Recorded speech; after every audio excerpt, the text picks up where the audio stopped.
میلہ دیوا شریف کا یہ تاریخی مشاعرہ اپنی منزلوں کی طرف رواں دواں ہے۔ میلہ کمیٹی کو مبارکباد پیش کرتے ہوئے ایک ضروری اعلان آپ تک پھر سے ایک بار پہنچا دوں۔ 26 نومبر 2016 کو بارہ بنکی میں سانجھی وراثت جو ایک ادبی و تہذیبی تنظیم ہے، اس تنظیم کے زیر اہتمام ایک خوبصورت کل ہند مشاعرہ اور کوی سمیلن کا انعقاد کیا جا رہا ہے، جس میں ملک کے مختلف شہروں سے مشاہیر شعراء اکرام و کوی ساتھی تشریف لائیں گے اور آپ لوگ یقیناً محظوظ ہوں گے ان کے کلام سے۔ کمیٹی کے کنوینر، سانجھی وراثت کے کنوینر پرویز احمد صاحب کی طرف سے آپ کو دعوت دی جاتی ہے کہ آپ اس مشاعرے میں زیادہ سے زیادہ تعداد میں شریک ہوں۔ آپ کا شکریہ۔ آئیے اقبال اشر صاحب کے بعد ایک اور شاعر سے ہمیں ملاقات کرنی ہے۔ کبھی فیض نے قوم سے یہ وعدہ کیا تھا کہ ہم پرورش لوح و قلم کرتے رہیں گے، جو دل پہ گزرتی ہے رقم کرتے رہیں گے۔ ایک طرز تغافل ہے سو وہ ان کو مبارک، ایک عرض تمنا ہے سو ہم کرتے رہیں گے۔ حضرات گرامی، آج کے شاعر نے فیض کے کیے گئے اس وعدے کو اس طرح سے نبھایا کہ آج کا شاعر اپنی زندگی کو، اپنی شاعری کے مزاج کو آج کی زندگی کے مقصد تک لے جانے میں کامیاب ہوا۔ آج کا شاعر اس طرح سے بات کہنے پر مجبور ہو گیا کہ یقین کرتے جو اپنے راہبر کی رہبری پر ہم، یقین کرتے جو اپنے راہبر کی رہبری پر ہم، ترقی کے نہ جانے کتنے زینے چڑھ گئے ہوتے، اگر ہم روز کے کھانے سے ایک لقمہ بچا لیتے، ادا سنت بھی ہوتی اور بچے پڑ گئے ہوتے۔ اگر ہم روز کے کھانے سے ایک لقمہ بچا لیتے، ادا سنت بھی ہوتی اور بچے پڑ گئے ہوتے۔ حضرات گرامی، شاعری کا مقصد نئی نسلوں کی تربیت ہے۔ آئیے ایک ایسا کلام سنیں، ایک ایسے شاعر سے ملاقات کریں جس نے اپنی شاعری اور اپنی زندگی کا مقصد نئی نسلوں کی تربیت کو بنایا ہے۔ ملاقات کریں گورکھپور سے تشریف لانے والے محترم شاعر جناب ڈاکٹر کلیم قیصر سے۔ میں ان سے گزارش کرتا ہوں کہ وہ تشریف لائیں۔ آپ سے گزارش کرتا ہوں غزل کے چاہنے والوں کی یہ کثیر تعداد میرے آواز کے ساتھ اپنی آواز شامل کرے اور ملاقات کرتے ہیں جناب ڈاکٹر کلیم قیصر سے۔ شکریہ ندیم بھائی۔ حضرات، تقریباً 3:30 بجنے کو ہیں اور اردو کے تحفظ کے لیے آپ حضرات بیٹھے ہوئے ہیں، ہماری مائیں بہنیں بھی بیٹھے ہوئے ہیں۔ ہم سب کو مبارکباد پیش کرتے ہیں اور شب کے اس آخری حصے میں اگر اردو کے سننے والے، شاعری کے سننے والے اتنے لوگ بھی زندہ ہیں تو میرے خیال میں اردو کا کوئی کچھ نہیں بگاڑ سکتا۔ کیا کہنا، کیا اچھی لہٰذا بات ہے۔ ایک بار اپنے لیے آپ حضرات تالیاں بجا لیں اور مجھے اچھا لگے گا کہ آپ اردو کے تحفظ کے لیے تالیاں بجائیں۔ شعراء کرام ملک کے جنگل میں، ناگپھنی کے جنگل میں اپنی محبتوں کا پھول کھلانے کی کوشش کرتے ہیں اور وہ باتیں آپ تک پہنچ رہی ہیں۔ میں مبارکباد پیش کرتا ہوں یہاں کے تمام ذمہ داروں کو۔ کچھ شعر حاضر کر رہا ہوں، ملاحظہ فرمائیں۔ عطا ہوں ڈاکٹر صاحب، ملاحظہ فرمائیں۔ جی عطا۔ عرض کیا ہے کہ چاہتوں کی ذرا سی دستک پر، چاہتوں کی ذرا سی دستک پر دل کا دروازہ کھول سکتا ہے، چاہتوں کی ذرا سی دستک پر دل کا دروازہ کھول سکتا ہے۔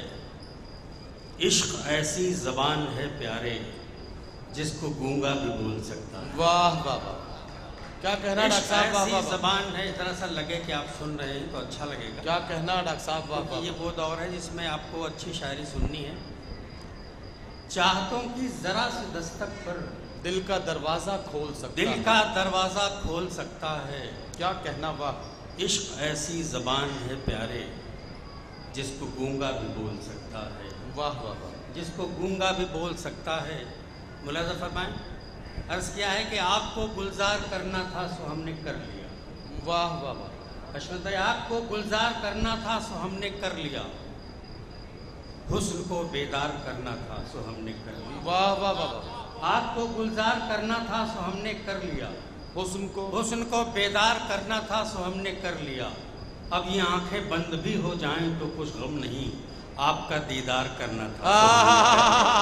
ارے واہ واہ واہ واہ واہ، آنکھیں بند بھی ہو جائیں تو کچھ غم نہیں، آپ کا دیدار کرنا تھا سو ہم نے کر لیا۔ واہ واہ واہ، اب یہ آنکھیں بند بھی ہو جائیں تو کچھ غم واہ نہیں، واہ واہ، آپ کا دیدار کرنا تھا سو ہم نے کر لیا۔ ملاحظہ فرمائیں، عرض یہ ہے کہ کہاں رحمت برستی ہے خدا کی جان لیتا ہے۔ کیا کہنا، کہاں رحمت برستی ہے خدا کی جان لیتا ہے، یہ بچہ ماں کو خوشبوؤں سے ہی پہچان لیتا ہے۔ بے شک بے شک، واہ، کہاں رحمت برستی ہے خدا کی جان لیتا ہے، یہ بچہ ماں کو خوشبوؤں سے ہی پہچان لیتا ہے، یہ ماں بھی بچے کو اس طرح سے لیتی ہے ہاتھوں میں کہ جیسے کوئی مومن ہاتھ میں قرآن لیتا ہے۔ واہ واہ، یہ ماں بھی بچے کو اس طرح سے لیتی ہے ہاتھوں میں واہ واہ واہ، کہ جیسے کوئی مومن ہاتھ میں قرآن لیتا ہے، واہ، کہ جیسے کوئی مومن۔ حضرات تھوڑی دیر آپ بیدار ہو جائیں، پھر مجھے لگے گا کہ کیا سنانا اور کیا نہیں سنانا۔ ارشاد، یقیناً بہت تاخیر ہو چکی ہے، رات کا آخری حصہ ہے، نیند بھی غالب ہے، لیکن کچھ معتبر شعراء کو آپ کو سننا ہے۔ چند شعر ملاحظہ فرما لیں۔ عرض کیا ہے، دیکھیں ارشاد، 4 مصرے دیکھیں کہ ان کے بارے میں سوچ کر اکثر ہم بھی پہروں اداس رہتے ہیں۔ واہ، ان کے بارے میں سوچ کر اکثر ہم بھی پہروں اداس رہتے ہیں، لوگ کپڑے پہن کے بھی قیصر کس قدر بے لباس رہتے ہیں۔ واہ واہ واہ، لوگ کپڑے پہن کے بھی قیصر واہ واہ واہ، کس قدر بے لباس رہتے ہیں، واہ، کس قدر لوگ کپڑے پہن کے بھی قیصر کس قدر بے لباس رہتے ہیں۔ ملاحظہ فرمائیں، عرض کیا ہے کہ وقار میں دیکھیں کہ مجھ کو کیا دے گا وہ میری آرزو کے نام پر، مجھ کو کیا دے گا وہ میری آرزو کے نام پر، خود تیمم کر رہا ہے جو وضو کے نام پر۔ مجھ کو کیا دے گا وہ میری آرزو کے نام پر، خود تیمم کر رہا ہے جو وضو کے نام پر۔ ایسی ہمدردی دکھائی اس نے ایک دن جوش میں، میرا دامن چاک کر ڈالا رفو کے نام پر۔ ایسی ہمدردی دکھائی اس نے ایک دن جوش میں، میرا دامن چاک کر ڈالا رفو کے نام پر۔ اس نے ایک دن جوش میں میرا دامن چاک کر ڈالا رفو کے نام پر، میرا دامن چاک کر ڈالا رفو کے نام پر۔ ملاحظہ فرمائیں، شعر کے عیب حصے میں رکھا اور ہنر بانٹ لیا۔ واہ، عیب حصے میں رکھا اور ہنر بانٹ لیا، واہ واہ، جو بزرگوں سے ملا تھا وہ ثمر بانٹ لیا۔ کیا کہنا، عیب حصے میں رکھا اور ہنر بانٹ لیا، جو بزرگوں سے ملا تھا وہ ثمر بانٹ لیا۔ برکتیں ہو گئی رخصت یہی کہہ کر افسوس، دکھ نہیں بانٹ سکے بھائی تو گھر بانٹ لیا۔ واہ واہ، برکتیں ہو گئی رخصت یہی کہہ کر، واہ واہ واہ واہ واہ، برکتیں ہو گئی رخصت یہی کہہ کر، کیا کہنا، واہ واہ واہ، دکھ نہیں بانٹ سکے بھائی تو گھر بانٹ لیا۔ کیا کہنا، دکھ نہیں بانٹ سکے بھائی تو گھر بانٹ لیا۔ میشر میرا چھوٹا بھائی ہے، یہ 4 مصرے پہنچانا چاہتا ہوں، ملاحظہ فرمائیں۔ عرض کیا ہے کہ کسی کو فکر جو دی ہے تو فن نہیں دیتا، کسی کو فکر جو دی ہے تو فن نہیں دیتا، وہ سب کو ایک ساتھ طرز سخن نہیں دیتا۔ واہ واہ واہ، کسی کو فکر جو دی ہے تو فن نہیں دیتا، وہ سب کو ایک ساتھ طرز سخن نہیں دیتا۔ بڑے نصیب سے ملتی ہے ایسی جامہ دری، خدا ہر ایک کو دیوانہ پن نہیں دیتا۔ واہ، بڑے نصیب سے ملتی ہے ایسی جامہ کیا دری، کہنا ڈاکٹر صاحب، واہ واہ،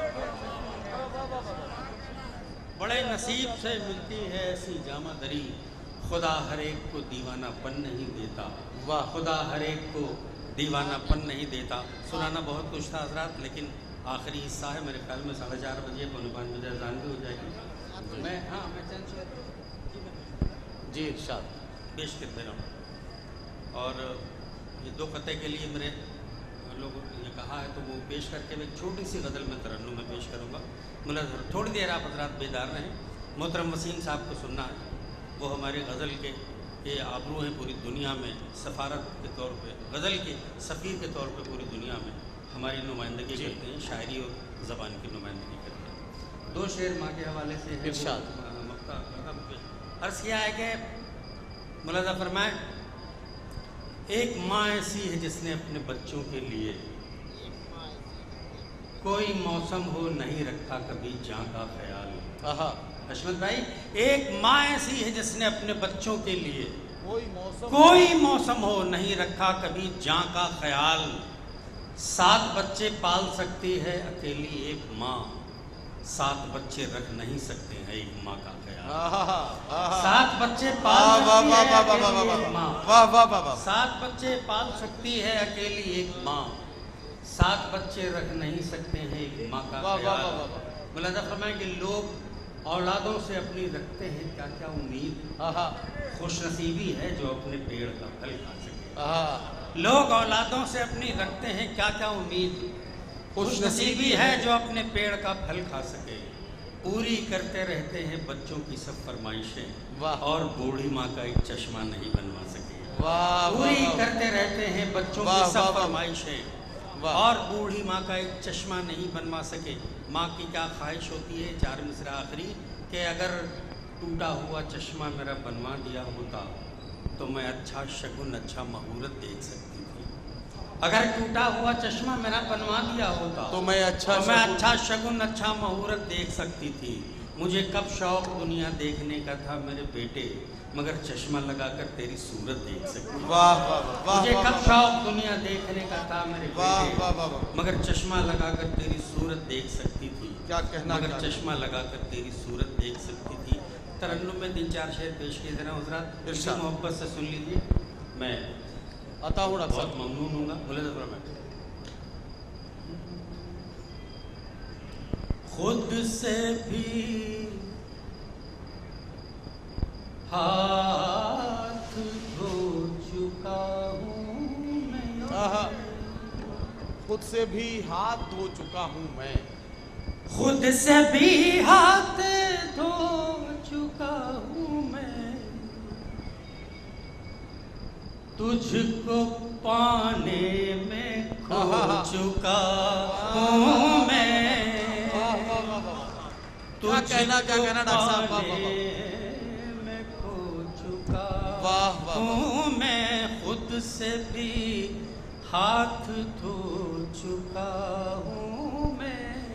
ملاحظہ فرمائیں، تیرے بارے میں کس طرح سوچوں، تیرے بارے میں کس طرح سوچوں، تیرے بارے میں کس طرح سوچوں، تیرے بارے میں کس طرح سوچوں، اب تو یہ حق بھی کھو چکا ہوں میں، اب تو یہ کھو چکا ہوں میں، اب تو یہ حق بھی کھو چکا ہوں میں، خود سے بھی ہاتھ دھو چکا۔ ایک بڑا غیر شاعرانہ سا قافیہ کوشش کی ہے میں نے شعر بنانے کی، ملازمت میں ارشاد، خود سے بھی ہاتھ دھو چکا ہوں، بقر میں دیکھیں، ارشاد ارشاد، اب وہ تنقید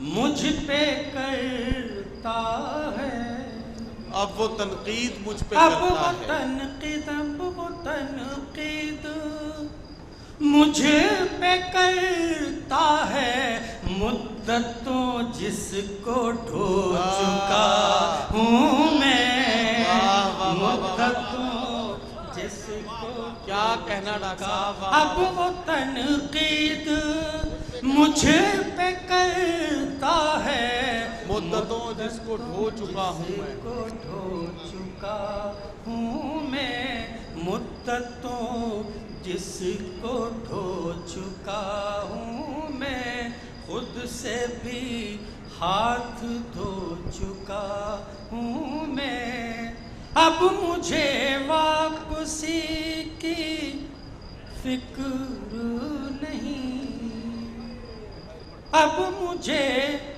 واپسی کی فکر نہیں، اب مجھے واپسی کی فکر نہیں، اپنی کشتی ڈبو چکا ہوں میں، اپنی کشتی ڈبو چکا چکا ہوں میں، خود سے بھی ہاتھ دھو چکا ہوں میں، خود سے بھی ہاتھ دھو چکا. آخری شعر پیش کرو ملحظ فرمائیں. بہت ہو گئے حضرات، جی شاعروں کو سننا ہے. خود سے بھی ہاتھ دھو چکا ہوں میں، میری آنکھوں میں جاگتا ہے وہ، میری آنکھوں میں جاگتا ہے وہ، میری آنکھوں میں جاگتا ہے وہ، اس کی آنکھوں میں سو چکا ہوں میں، اس کی آنکھوں میں سو چکا ہوں میں، خود سے بھی ہاتھ دھو چکا ہوں میں. واہ. شکریہ.